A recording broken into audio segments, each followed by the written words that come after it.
আসসালামু আলাইকুম ওরহমতুল্লাহি ওয়াবারাকাতুহু। আমার স্বামী নেশাখোর, এটা জানার পরও বাবা তার সাথে আমার বিয়েটা দেয়। কারণ আমার স্বামী আমার আপন মামাতো ভাই। সেদিন বিকেলবেলা আসরের নামাজ পড়ে যখন ঘরে বসে কোরআন তেলাওয়াত করছিলাম, এমন সময় মামি কাঁদতে কাঁদতে ঘরে আসে।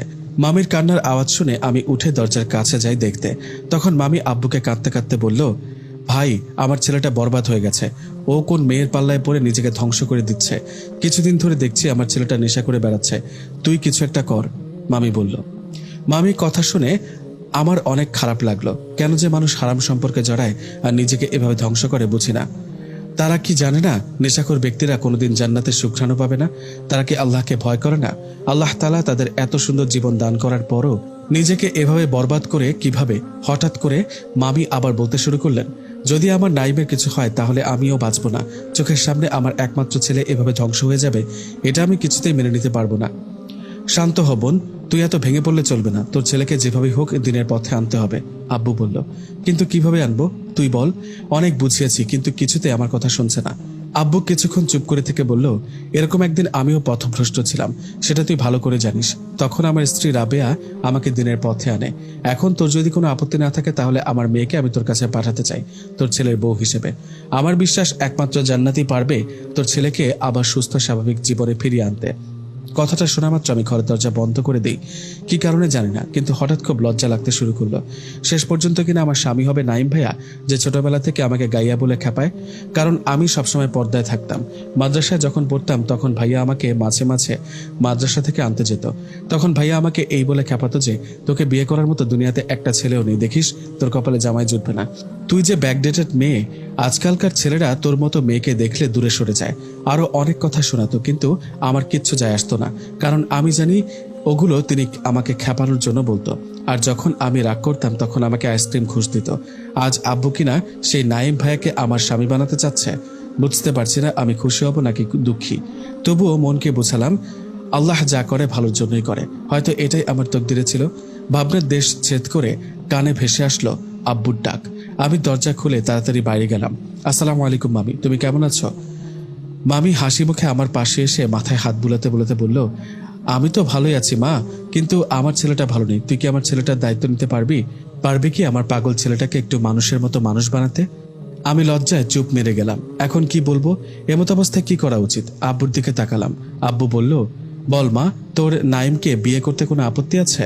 তোমরা যা ভালো মনে করো আব্বু, বলেই এক দৌড়ে সোজা ঘরে চলে আসলাম। বুকটা এখনো ধরপড় করছে, কি হতে চলেছে আমার জীবনে। আল্লাহ তুমি রহম করো। তারপর আমার আর নাইম ভাইয়ার বিয়েটা সম্পূর্ণ হয়। এখন আমি বাসর ঘরে বসেছে, কিন্তু আমি জানি না এরপর কি হবে।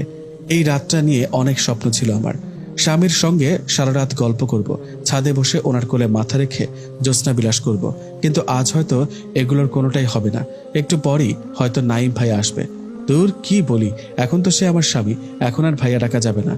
অপেক্ষা করতে করতে রাত 12টা পেরিয়ে গেল, কিন্তু ওনার আসার কোনো নামগন্ধ নাই। এদিকে বসে থাকতে থাকতে ঘুম এসে চোখে কড়া নাড়ছে। হঠাৎ একটা আওয়াজ হলো, মনে হয় উনি এসে পড়েছেন। ওনার উপস্থিতি টের পেয়ে আমি বিছানা থেকে নেমে ওনাকে সালাম করতে যাব, ঠিক তখন মারল এক ধমক। আমি কিছুটা কেঁপে উঠলাম। কিরে, এখনো ঘুমাসনি তুই? না মানে, আপনি বাইরে ছিলেন তো। কি, আমি যদি সারা রাত বাইরে থাকি তাহলে কি তুই সারা রাত জেগে থাকবি? যা ঘুমা, উচ্চস্বরে ধমক দিয়ে বলল নাইম। লক্ষ্য করলাম উনি প্রায় ডুলছে, সোজা হয়ে দাঁড়াতে পারছেন না। তার মানে আজকেও নেশা করেছে। উনি আমাকে পাশ কাটিয়ে গিয়ে বিছানায় শুয়ে পড়ল।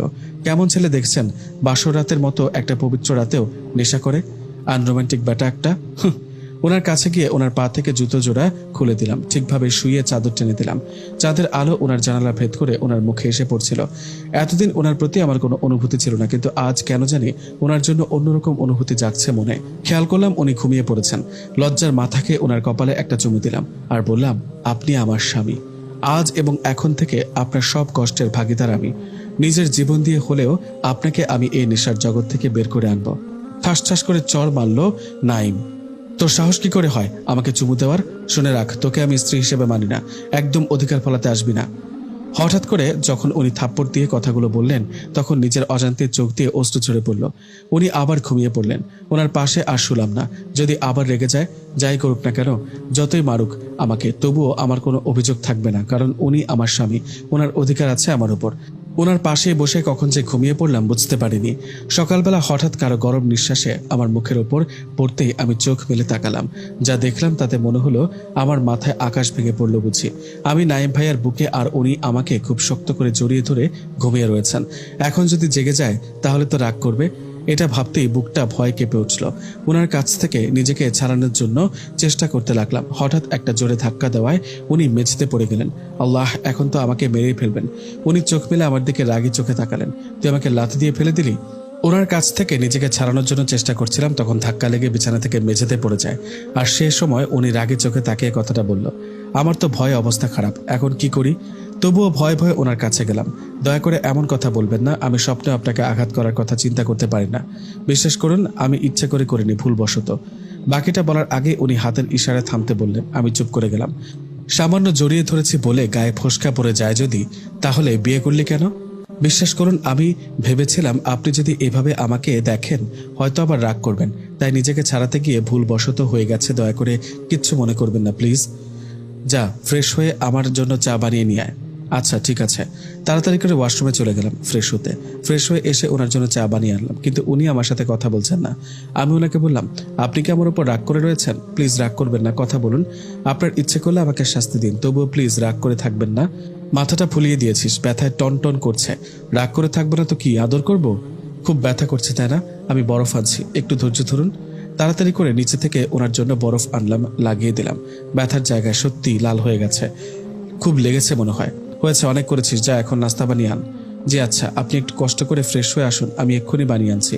এ বলে কিচেনে আসলাম, নাস্তা রেডি করে নিলাম। তার মাঝে আম্মু আব্বুকেও চা দিয়ে আসলাম। তারপর নাস্তা নিয়ে ঘরে গেলাম। ঘরে গিয়ে ওনাকে দেখে আমার খুব লজ্জা লাগতে শুরু করলো, কারণ উনি খালি গায়ে ভেজা চুলে বিছানায় বসে রয়েছেন। কেমন জানি লাগছিল, ইচ্ছে হচ্ছিল তাকিয়ে থাকি, কিন্তু পারছি না। কিরে, দাঁড়িয়ে কি ভাবছিস? খাবার দিবি না নাকি না খাইয়ে মারবি? ওনার কথায় ঘোর কাটলো। ওনার কাছে খাবার দিয়ে চলে আসছিলাম, উনি বললেন, কই যাস? খাইয়ে দিবে কে? হাতে ব্যথা করছে, খাইয়ে দিয়ে যা। মনে মনে খুব খুশি হলাম, কারণ খুব ইচ্ছে ছিল স্বামীকে নিজ হাতে তুলে খাইয়ে দেব। খুশি মনে ওনার পাশে বসলাম, খাইয়ে দিচ্ছিলাম। একদম তাকিয়ে থাকবি না, নজর লাগলে আবার আমার পেট ব্যথা করবে। জি আচ্ছা। ওনাকে খাইয়ে দিচ্ছিলাম, এক পর্যায়ে উনি খাবার প্লেট হাত থেকে নিয়ে নিলেন। হা কর, এত খাবার একা খাওয়ার মতো রাক্ষস আমি নই। আমি তো অবাক হয়ে ওনার দিকে তাকিয়েছিলাম। উনি আমাকে নিজ হাতে খাইয়ে দিচ্ছেন আর এটা ওটা কথা বলছেন। এভাবে বেশিক্ষণ চললে আর নিজেকে সামলাতে পারবো না, ওনার প্রেমে পড়ে যাব। খাবার খাওয়ার শেষে যখন প্লেট নিয়ে যাচ্ছিলাম তখনই উনি পেছন থেকে ডেকে বললেন, প্লেটটা রেখে তাড়াতাড়ি আসবি। জি। প্লেট কিচেনে রেখে তাড়াতাড়ি ঘরে আসলাম।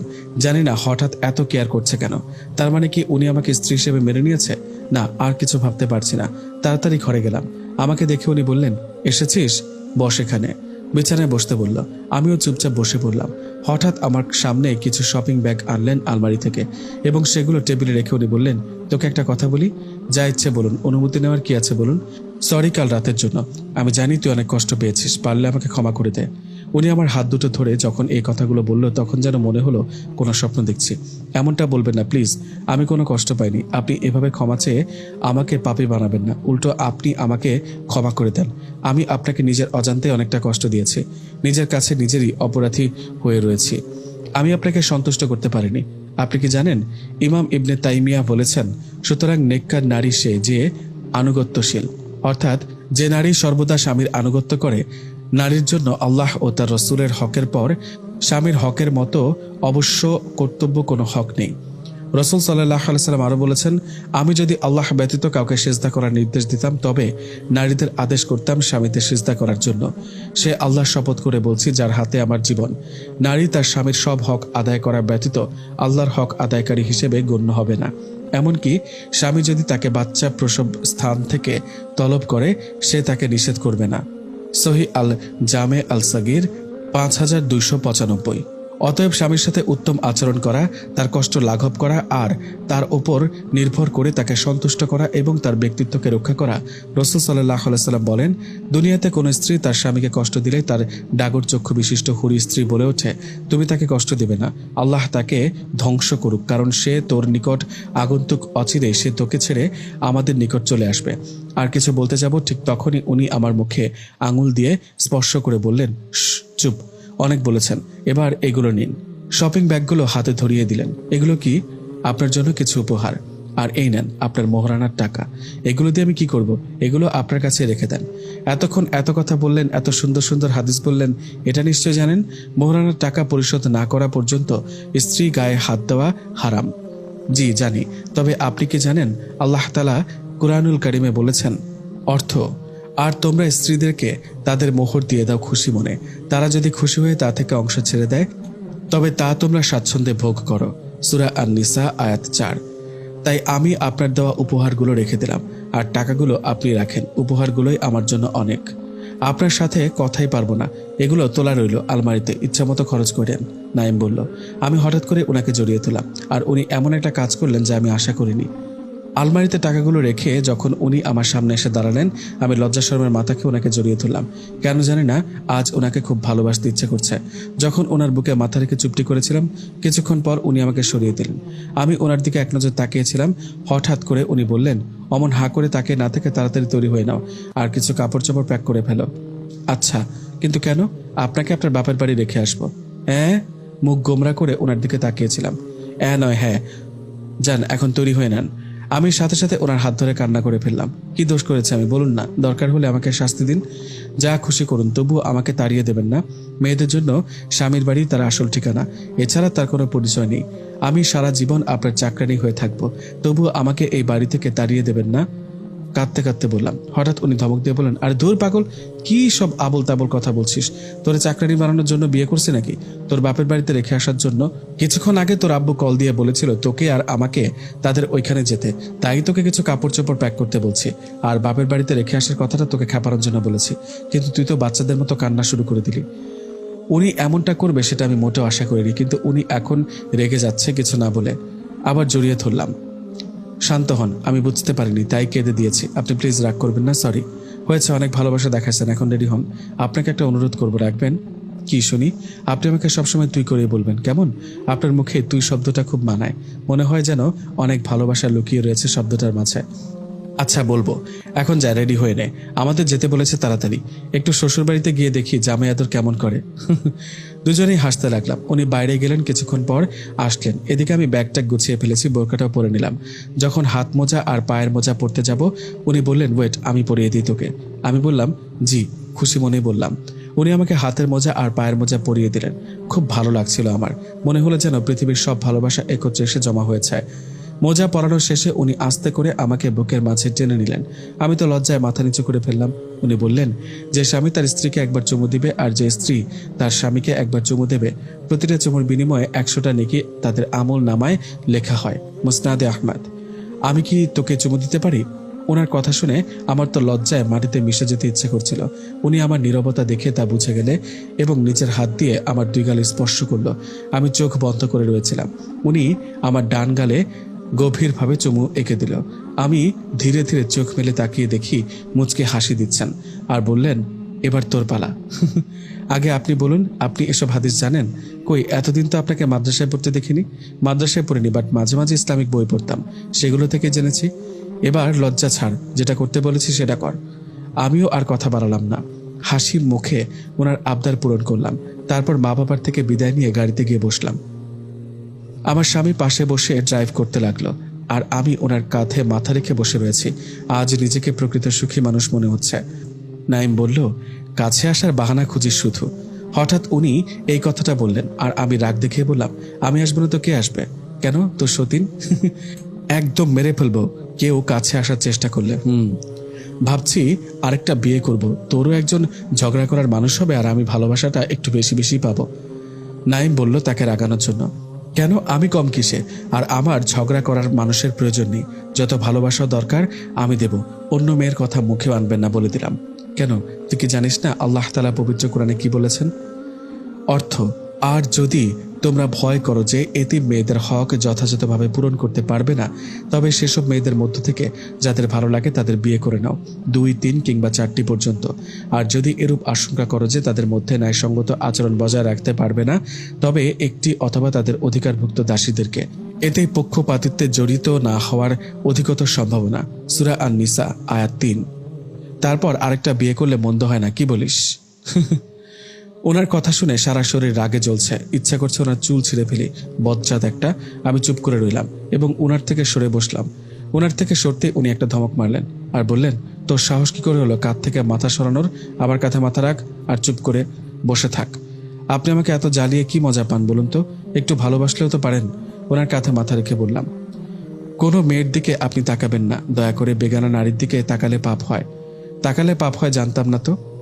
জি, হজরত মোহাম্মদ সাল্লাল্লাহু আলাইহি সাল্লাম বলেছেন, কোনো নারীর উপর তোমার দৃষ্টি পড়লে তার দিকে বারবার দৃষ্টিপাত করো না, বরং নজর অতি সত্বর ফিরিয়ে নাও, কারণ তোমার জন্য প্রথমবার ক্ষমা, দ্বিতীয়বার নয়। আহমদ শরীফ 1369। তাই আমার অনুরোধ, কোনো নারীর দিকে দৃষ্টিপাত করবেন না। কিন্তু তারা যদি আমার দিকে তাকায়, তাহলে আপনি না তাকালে দেখবেন কিভাবে তারা আপনার দিকে তাকিয়েছে কিনা। আচ্ছা, কিন্তু তোকে যে একটা পারফিউম কিনে দিয়েছিলাম সেটা ইউজ করিস নি কেন? তোর কি পছন্দ হয়নি? না, ব্যাপারটা তেমন নয়। আসলে আমি পারফিউম ইউজ করি না, কারণ পারফিউম ইউজ যেসব মেয়েরা করে তারা ব্যভিচারী নারীর দলভুক্ত। মানে বুঝলাম না। আমার স্বামীটা দেখছি একেবারে বোকা। মানে হলো প্রত্যেক চক্ষুই ব্যভিচারী। নারী যদি সুগন্ধি ব্যবহার করে কোনো পুরুষ মজলিস পার হয়, তাহলে সে বেশ্যা। এমনকি এই অবস্থায় নামাজ পড়াও নিষিদ্ধ। আমাদের মহানবী হজরত মোহাম্মদ সাল্লাল্লাহু আলাইহি সাল্লাম বলেছেন, যে মহিলা সেন্ট ব্যবহার করে মসজিদে যায়, সে মহিলা গোসল না করা পর্যন্ত নামাজ কবুল হবে না। এবার বুঝলেন তো? জি, বুঝেছি। আর একটা কথা, তুইও কারো দিকে তাকাবি না। আল্লাহ তাআলা এটাও বলেছেন, যার অর্থ, ঈমানদার নারীদেরকে বলুন তারা যেন তাদের দৃষ্টিকে নত রাখে এবং তাদের যৌন অঙ্গের হেফাজত করে।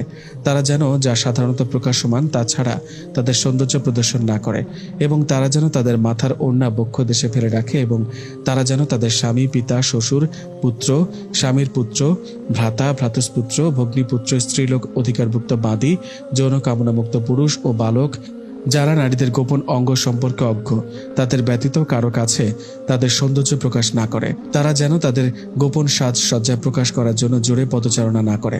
মুমিনগণ, তোমরা সবাই আল্লাহর সামনে তওবা করো, যাতে তোমরা সফলকাম হও। সূরা আন-নূর আয়াত 31। জি, ইনশাল্লাহ আমি আমার স্বামী ছাড়া কারো দিকে তাকাবো না। আরো অনেক কথা বলতে বলতে যখন বাড়ির সামনে চলে আসলাম, তখন গাড়ি থেকে নামলাম। হঠাৎ একটা ছেলে এসে আমাকে জড়িয়ে ধরে বলল, আমার পেতনিটা কেমন আছে? স্বামী পেয়ে আমার কথা ভুলে গিয়েছিস, রায়হান বলল। আমি ছেলেটাকে ধাক্কা দিয়ে সরিয়ে বললাম, আজব তো, কে আপনি? আমি তো আপনাকে চিনি না, সরেন আমার সামনে থেকে, সরেন আমার সামনে থেকে। আমি ছেলেটাকে ধাক্কা দিয়ে সরিয়ে দিলাম আর আমার স্বামীর পেছনে গিয়ে নিজেকে আড়াল করে বললাম, আজব তো, কে আপনি? আপনাকে তো আমি চিনি না, সরেন আমাদের সামনে থেকে।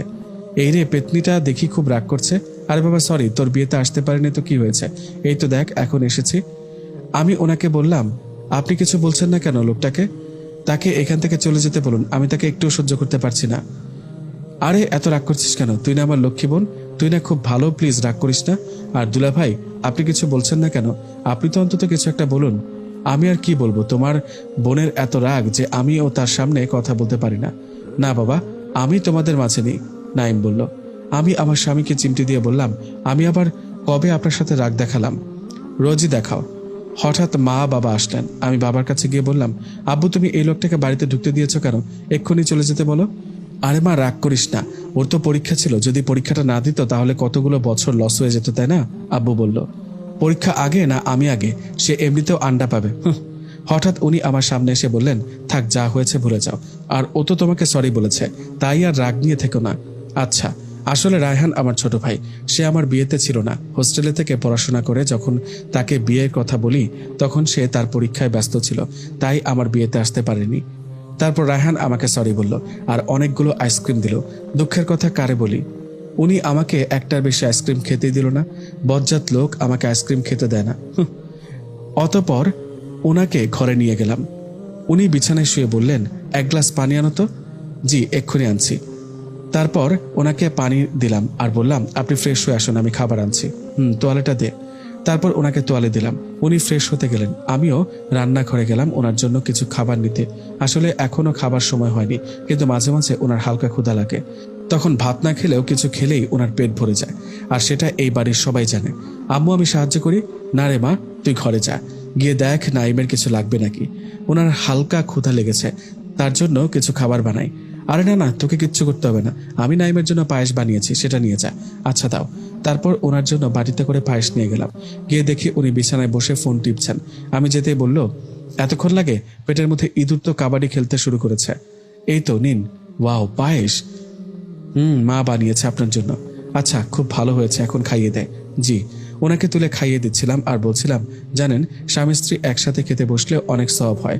যে ঘরে স্বামী স্ত্রী একই প্লেটে খাবার খাবে, যতক্ষণ খাবে ততক্ষণ পর্যন্ত তাদের আমল নামায় সওয়াব লেখা হয়। তিরমিজি শরীফের হাদিস। ও তাই নাকি? কিন্তু আমি তো জানতাম যে স্বামী তার স্ত্রীকে এক লোকমা ভাত খাইয়ে দেবে, আল্লাহ ওই স্বামীর সগীরা গুনাহগুলো মাফ করে দিবেন, এবং যে স্ত্রী তার স্বামীকে এক লোকমা ভাত খাইয়ে দেবে, আল্লাহ ওই স্ত্রীর সগীরা গুনাহগুলো মাফ করে দিবেন এবং উভয়ের আমল নামায় প্রতি লোকমার বিনিময়ে 1000 টাকা করে নেকি দান করবেন। মুসলিম শরীফের হাদিস। কথা বলতে বলতে উনি একটু পরপর চোখ টিপ মারছিলেন আর দুষ্টুমি করছিলেন। তিনি আবার বললেন, স্বামী স্ত্রী যখন একই বিছানায় শয়ন করে অথবা বসে গল্প করে বা হাসি খুশি কথা বলে, তখন স্বামী স্ত্রী প্রতিটা কথাতে প্রতিটা সেকেন্ডে তাদের আমল নামায় 10টা করে নেকি লেখা হয়। আবু দাউদ শরীফের হাদিস। তাই তুই এখান থেকে কোথাও যাবি না, তোর আম্মুকে বলবি যেন ডিস্টার্ব না করে। ভালোবাসা উতলে উঠেছে। হঠাৎ উনি আমার হাত ধরে বললেন, তুই আমাকে সত্যি ক্ষমা করেছিস তো? আমি জানি আমি তোর সাথে যেটা করেছি সেটা অন্যায়। আমি তোকে কখনো আঘাত করতে চাইনি। প্রতিটা মেয়েরই বাসর রাত নিয়ে অনেক স্বপ্ন থাকে, তোরও ছিল আমি জানি, কিন্তু আমার জীবনে বাসর রাতের দিনটায় খুব প্রিয় মানুষটাকে হারিয়ে যাওয়ায় আমি দিশেহারা হয়ে গিয়েছিলাম। আমি কিছু মনে করিনি, বিশ্বাস করুন, তবে আমার সত্যিটা জানতে খুব ইচ্ছে করছে। কে হারিয়ে গেছে? আপনার প্রাক্তন প্রেমিকা নাকি? সত্যি বলতে আমি কখনো প্রেম করিনি। আমি ছোটবেলা থেকে তোকেই মনে প্রাণে ভালোবেসেছিলাম, আর তোকেই আমার স্ত্রী হিসেবে চাইতাম আল্লাহর কাছে। বিয়ের কিছুদিন আগে বন্ধুদের জন্মদিনের পার্টিতে গিয়ে নেশা করে ফেলি, তাদের পাল্লায় পড়ে, কিন্তু আম্মু ভেবে বসে অন্য কিছু। কিন্তু যখন জানলাম আমার একদিন নেশা করায় আম্মু তোর সাথে আমার বিয়ে ঠিক করে ফেলেছে, তখন আর আম্মুকে সত্যিটা বলিনি। মনের মানুষকে পেতে যাচ্ছি, অনেক আনন্দে ছিলাম। ঠিক সে কবুল বলে তোকে স্ত্রী হিসেবে গ্রহণ করতে আমার সব থেকে প্রিয় বন্ধু আমার ভাই রবি গাড়ি অ্যাক্সিডেন্টে মৃত্যুবরণ করে। কি, রবি ভাই মারা গেছে? রবি মারা গেছে। সেদিন আমাদের বিয়েতে আসার জন্য বের হয়েছিল, কিন্তু লক্ষ্য করলাম ওনার চোখে পানি। আসলে খুব ভালো বন্ধু ছিল, বন্ধু বললে ভুল হবে, ভাই থেকেও বেশি আপন ছিল। আমি সঙ্গে সঙ্গে ওন্না দিয়ে ওনার চোখের জল মুছে দিলাম। কাঁদবেন না প্লিজ, আল্লাহ ওনাকে বেহেশত নসিব করুন। এতে আপনার কোনো দোষ নেই, সবই আল্লাহর ইচ্ছে, আর নিজেকে দোষী ভাববেন না। মহান আল্লাহ তাআলা কোরআনে বলেছেন, সূরা আল ইমরান আয়াত 156, যার অর্থ, হে ঈমানদারগণ, তোমরা তাদের মতো হয়েও না যারা কাফের হয়েছে এবং নিজেদের ভাই বন্ধুরা যখন কোনো অভিযানে বের হয় কিংবা জেহাদে যায় তখন তাদের সম্পর্কে বলে তারা যদি তাদের সাথে থাকতো তাহলে মরতও না, আহত হতো না, যাতে তারা এ ধারণা সৃষ্টির মাধ্যমে সংশ্লিষ্টদের মনে অনুতাপ সৃষ্টি করতে পারে। অথচ আল্লাহই জীবন দান করেন এবং মৃত্যু দেন।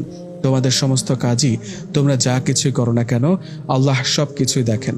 সূরা আল ইমরান আয়াত 156। তাই প্লিজ আপনি মন খারাপ করবেন না। আপনি আমি দুজনে মিলে রবি ভাইয়ের জন্য দোয়া করব। নিশ্চয়ই আল্লাহ তাআলা পরম দয়ালু আর ক্ষমাশীল, তিনি আমাদের দোয়া নিশ্চয়ই কবুল করবেন। আর আপনি তো জানেন, অর্থ প্রত্যেক প্রাণীকে আস্বাদন করতে হবে মৃত্যু, আর তোমরা কিয়ামতের দিন পরিপূর্ণ বদলাপ্রাপ্ত হবে। তারপর যাকে দোজখ থেকে দূরে রাখা হবে এবং জান্নাতে প্রবেশ করানো হবে তার কার্যসিদ্ধি ঘটবে, আর পার্থিব জীবন ধোঁকা ছাড়া অন্য কোনো সম্পদ নয়। সূরা আল ইমরান আয়াত 185। তাই আর মন খারাপ করবেন না। ওনাকে জড়িয়ে ধরলাম, উনিও আমাকে খুব শক্ত করে জড়িয়ে ধরলেন আর বললেন, আমি তোর কাছে উত্তম স্বামী হতে চাই। যখন উনি কথাটা বললেন আমি অবাক হয়ে ওনার দিকে তাকিয়েছিলাম। উনি আবারও বললেন, হযরত মুহাম্মদ সাল্লাল্লাহু আলাইহি সাল্লাম বলেছেন, যে স্বামী তার স্ত্রীর কাছে উত্তম সে আল্লাহর কাছে উত্তম। তাই আমি চাই তোর কাছে একজন আদর্শ স্বামী হতে। আমি ওনার বুকে মুখ লুকিয়ে বললাম, আপনি আমার কাছে বরাবরই উত্তম, তবে আরও কিছু কাজ আপনাকে করতে হবে, তাহলে আমার স্বামী আমার কাছে সবার থেকে উত্তম হবে। বলো না কি করতে হবে? নিয়মিত 5 ওয়াক্ত নামাজ আদায় করতে হবে এবং আমাকে প্রতিদিন 5 ওয়াক্ত নামাজের জন্য আদেশ করবেন। আর প্রতিদিন নামাজে যাওয়ার সময় সালাম করতে ভুলবেন না যেন, কেননা হাদিসে বর্ণিত হয়েছে যে স্বামী বাইরে যাওয়ার সময় স্ত্রী সন্তানদের সালাম করে এবং বাইরে থেকে আসার সময় সালাম করে ঘরে ঢুকে, অথবা স্বামী বাসায় আসলে বা বাইরে গেলে স্ত্রী তাকে সালাম করে, সে ঘরে কখনো শয়তান প্রবেশ করতে পারে না এবং সব সময় রহমত ও বরকত নাজিল হতে থাকে, কখনো ঝগড়া বিবাদ হয় না। আবু দাউদ এবং তিরমিজি শরীফের হাদিস। আচ্ছা ঠিক আছে, কিন্তু একটা জিনিস তুই ভুলে গেলি। কি সেটা বলুন? লজ্জার কারণে যেটা বললি সেটা বুঝে ফেললো মনে হয়। নামাজে যাওয়ার আগে স্ত্রীকে চুমু দেওয়া সুন্নত, সেটা বললি না কেন? ইস, না বললে আপনি করবেন না বুঝি? না বললেও করব। হ্যাঁ আমি জানি, সেজন্যই বলিনি। আচ্ছা আর কি কি করতে হবে? আর বেশি বেশি দান সদকা করতে হবে, কারণ মৃত্যু যে কোনো সময় আসতে পারে। তাই সময় থাকতে এই কাজটা করা অতি গুরুত্বপূর্ণ। এ ব্যাপারে পবিত্র কোরআনে উল্লেখ করা হয়েছে সূরা আল মুনাফিকুন আয়াত 10। অর্থ, আমি তোমাদেরকে যা দিয়েছি তা থেকে মৃত্যু আসার আগেই ব্যয় করো, অন্যথায় সে বলবে, হে আমার পালনকর্তা, আমাকে আরও কিছুকাল অবকাশ দিলে না কেন? তাহলে আমি সদকা করতাম এবং সৎকর্মীদের অন্তর্ভুক্ত হতাম। সূরা আল মুনাফিকুন আয়াত 10। তাই বেশি বেশি দান সদকা করবেন, জাকাত দিবেন, এতিমদেরকে সাহায্য করবেন। ঠিক আছে, তারপর আপাতত এগুলোই করুন, তাহলেই আপনি আমার কাছে সব থেকে উত্তম হবেন। এতে শুধু আপনার সুখ নিহিত আছে তা নয়, পুরো পরিবারে আল্লাহ তাআলার রহমত বর্ষণ করবেন ইনশাল্লাহ। ঠিক আছে, তাই করবো ইনশাল্লাহ। এখন ছাড়, ফ্রেশ হয়ে আসি, আমার খুব গরম লাগছে। যান, একটু পরে আজান দিবে, নামাজ পড়তে যেতে হবে তো। নিশ্চয়ই। উনি আমার কপালে আলতো করে চুমু এঁকে দিলেন এবং ফ্রেশ হতে চলে গেলেন। হঠাৎ ওয়াশরুম থেকে উনি বললেন, জান্নাত, আমার তোয়ালেটা নিয়ে আয় তো। জি, আনছি। তোয়ালে নিয়ে ওনার কাছে গেলাম। অমনি উনি আমার হাত ধরে ফেললেন আর বললেন, তুই ফ্রেশ হবি না? হ্যাঁ, হব তো, আপনি ফ্রেশ হয়ে নেন, একসাথে হবো। আয়। স্বামী স্ত্রী একসাথে গোসল করা তো সুন্নত। হযরত আয়েশা রাদিয়াল্লাহু তাআলা আনহা হতে বর্ণিত, তিনি বলেন, আমি এবং রাসূল সাল্লাল্লাহু আলাইহি ওয়াসাল্লাম একই পাত্র কাদা হতে পানি নিয়ে গোসল করতাম। সেই পাত্রকে ফারাক বলা হতো। সহিহ বুখারী শরীফের হাদিস। হযরত আয়েশা রাদিয়াল্লাহু তাআলা আনহা বলেন, আমি এবং রাসূল সাল্লাল্লাহু আলাইহি ওয়াসাল্লাম একই পাত্রের পানি দিয়ে এইভাবে গোসল করতাম যাতে আমাদের দুজনের হাত একের ওপর এক পড়তে থাকতো। রাসূল সাল্লাল্লাহু আলাইহি ওয়াসাল্লাম ওনার স্ত্রীগণের সাথে একই পাত্রে একই সাথে গোসল করতেন। এমনকি তার বিবিদের হায়েস চলাকালীনও তিনি এই সুন্নাহ পালন করেছেন। তাই এখন আমার মিষ্টি বউটা আমাকে নিজ হাতে গোসল করিয়ে দিবে, কষ্ট হবে নাকি? ছি ছি ছি, এসব বলবেন না। কষ্ট হবে কেন? আপনাকে সন্তুষ্ট করতে পারলে মৃত্যু আমার জন্য সহজ হয়ে উঠবে। কারণ আমাদের মহানবী হযরত মুহাম্মদ সাল্লাল্লাহু আলাইহি ওয়াসাল্লাম বলেছেন, স্বামী খুশি থাকা অবস্থায় কোনো স্ত্রীলোক যদি মারা যায় তাহলে সে জান্নাতি। তিরমিজি শরীফে হাদিস নাম্বার 1169। তাই সর্বাবস্থায় আমি আপনার কথা মেনে চলব। হয়েছে, এখন চল। অতঃপর গোসলখানায় গিয়ে যখন ওনার শরীর মুখ দিয়ে পানি দিচ্ছিলাম, উনি সেই পানি আমার মুখে ছুঁড়ে মারছিলেন আর হাসছিলেন। এর মধ্যে আজানের শব্দ শুনতে পেলাম, তাই তাড়াতাড়ি ফ্রেশ হয়ে বের হলাম। উনি বললেন, টুপিটা পরিয়ে দে তো। জি। যখন টুপি পরাতে যাই তখনই বুঝি আমি ওনার হাইটে কত ছোট। উঁচু হয়ে পরাতে গেলে উনিও পায়ের উপর ভর দিয়ে উঁচু হয়ে যান। কেমনটা লাগে? কতক্ষণ ধরে দুষ্টুমি করে চলেছেন। পরাতে দিবেন তো আগে। আমার পায়ের পাতায় ভর করে পরা। উনি যেরকমটা বললেন সেরকমটাই করলাম, কিন্তু আমাকে আর ছাড়ছে না, জড়িয়ে ধরে রেখেছে। কি হলো, নামাজে যাবেন না? একটা চুমু খেয়ে নেই। আপনিও না অনেক পাজি হয়ে গেছেন। বলতে বলতে উনি চুমু দিলেন আর আমাকে বললেন তাড়াতাড়ি নামাজটা যেন পড়ে নেই। তারপর উনি সালাম দিয়ে নামাজের জন্য চলে গেলেন। আমিও নামাজ পড়তে গেলাম। নামাজ পড়ে কোরআন শরীফ পড়তে লাগলাম। পড়া শেষে যখন মোনাজাত ধরলাম, লক্ষ্য করলাম উনিও আমার পাশে বসে মোনাজাত ধরে আছেন। মোনাজাতের শেষে ওনাকে জিজ্ঞেস করলাম, কখন আসলেন? অনেকক্ষণ আগে এসেছি, যাতে বউটার কণ্ঠে কোরআন তেলাওয়াত শুনতে পারি। তখন পাশে বসলেই পারতেন। তখন পাশে বসলে মনোযোগটা আমার প্রতি আসতো বেশি। তারপর উনি উঠে আমার হাতে কিছু প্যাকেট দিলেন, যাতে ছিল কয়েকটা শাড়ি, শার্ট, প্যান্ট আর কিছু বই। এত কিছু কার জন্য আনলেন? এগুলো তোমার মা, ভাই আর তোমার বাবার জন্য। এগুলোর তো প্রয়োজন নেই, কেন আনলেন শুধু শুধু? এতগুলো টাকা খরচ করার কি দরকার ছিল? আমি শুধু ওনাদের জন্য খরচ করিনি, আমি আল্লাহর সন্তুষ্টি লাভের উদ্দেশ্যে ব্যয় করেছি। হযরত মুহাম্মদ সাল্লাল্লাহু আলাইহি ওয়াসাল্লাম বলেছেন, আল্লাহর সন্তুষ্টি লাভের জন্য তুমি যে কোনো ব্যয় করো না কেন, তোমাকে তার বিনিময়ে প্রদান করা হবে। এমনকি যা তুমি তোমার স্ত্রীর মুখে তুলে দিবে তারও প্রতিদান পাবে। তাই এগুলো ওনাদের দিও। তা ঠিক আছে, কিন্তু আপনি তো চাকরিতে জয়েন করেননি, তার মধ্যে এত খরচ কেন করছেন? আপনি জানেন না অতিরিক্ত ব্যয় করা আল্লাহ তাআলা পছন্দ করেন না? এমনকি পবিত্র কোরআনে উল্লেখ রয়েছে যে সূরা আত-তালাক আয়াত 7। অর্থ, বিত্তশালী ব্যক্তি তার বিত্ত অনুযায়ী ব্যয় করবে। যে ব্যক্তি সীমিত পরিমাণে রিজিক প্রাপ্ত, সে আল্লাহ যা দিয়েছেন তা থেকে ব্যয় করবে। আল্লাহ যাকে যা দিয়েছেন তদপেক্ষা বেশি ব্যয় করার আদেশ কাউকে করেন না। আল্লাহ কষ্টের পর সুখ দেবেন। সূরা আত-তালাক আয়াত 7। তাই আপনি আর কখনো অতিরিক্ত ব্যয় করবেন না, নিজের সামর্থ্য অনুযায়ী দিবেন। আচ্ছা বাবা, তাই করব। আর এগুলো আপনি নিজ হাতে দিবেন ওনাদের, এতেই ওনারা খুশি হবেন। আচ্ছা, দিবনে। হঠাৎই আম্মু নিচ থেকে খেতে ডাকলো। আমি আর আমার স্বামী নিচে আসলাম। উনি মা বাবার জন্য যেগুলো এনেছেন সেগুলো ওনাদের নিজ হাতে দিল। ওনারা খুব খুশি হয়েছে, যদিও মুখে বলেনি, তবে কিছু অনুভূতির কথা মুখে না বললেও বুঝতে কষ্ট হয় না। ওনাদের হাসি ভরা মুখটা দেখলেই বোঝা যায় ওনারা কতটা খুশি হয়েছে। রায়হানও অনেকটা খুশি হয়েছে। সবাইকে আমি আর আম্মু খাবারটা বেড়ে দিলাম। হঠাৎ করে আমার শয়তান ভাইটা বলতে লাগলো, এই পেতনির বাচ্চার দুলাভাইকে নিজ হাতে তুলে খাইয়ে দে। জানিস না হাজবেন্ডকে খাইয়ে দিলে সওয়াব হয়। কি দেখে যে দুলাভাই তোর মতো একটা পেতনিকে বিয়ে করলো আল্লাহ জানে। রায়হানের কথা শুনে আম্মু আব্বু সহ উনিও হাসতে লাগলেন। আমি রাগি চোখে রায়হানের দিকে তাকাতেই আমাকে ছাড়ি মেরে বলল, অমন করে কি দেখোস? চোখ খুলে বেরিয়ে আসবে। স্বামীর সেবা যত্ন করতে জানিস না? এটাও কি শিখিয়ে দিতে হবে নাকি? তুই কি কচি খুকি নাকি? ভালো হচ্ছে না কিন্তু, তোকে কিন্তু এবার আমি। হঠাৎই আব্বু বলে উঠল, আবার শুরু করলি তোরা? তোরা কখনো ভালো হবি না। আর জান্নাত মা, রায়হান তো ঠিকই বলেছে, স্বামীকে খাইয়ে দিলে অনেক সওয়াব হয়। তোমার আম্মুকে দেখো নাই, আমাকে প্রায় সময় নিজ হাতে তুলে খাইয়ে দেয়। তাই যাও নাইমকে খাইয়ে দাও, আমাদের সামনে লজ্জা পেতে হবে না। জি আব্বু। রায়হানের দিকে তাকিয়ে বিড়বিড় করে বললাম, তোর কপালে বোঝ উঠবে না কুত্তা। অতপর ওনার পাশে বসলাম। উনি হাসছিলেন। ওনার দিকে রাগে লুক নিয়ে তাকালাম, তবুও হাসছেন। তারপর আর কি, আব্বু আম্মুর সামনেই ওনাকে খাইয়ে দিয়েছিলাম। উনিও আমাকে তুলে খাইয়ে দিল। হঠাৎ আম্মু বলল, তোরা যেন সারা জীবন এভাবেই হাসি খুশি থাকিস, দোয়া করি।